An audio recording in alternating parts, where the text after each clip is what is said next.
Hi, today we're looking at assignment 17 for pre-calculus, number 3.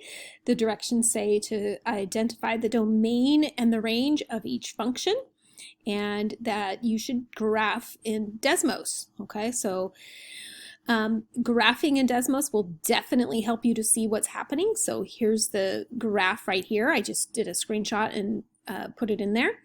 And then the other thing you want to do is you want to completely factor the denominator. So on number 3, you'll notice that each of these terms has a factor of 3. And because the leading coefficient was negative, I pulled out a negative sign, and each of the terms also has an x. So I factored out the GCF, which was negative 3x. That leaves me with x squared minus 2x minus 8. The two numbers that multiply to get negative 8 and add to get negative 2 is negative 4 and positive 2. So it factors to x minus 4 and x plus 2. And then I just found the solution. So what would make this 0 would be 0, because negative 3 times 0 is 0.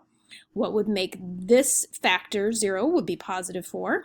And what would make this factor 0 would be negative 2. So for the answer, you say all real numbers except for 0, 4, and negative 2. And from the graph, you can see one of them right here at negative 2. And so that would help as well. Okay.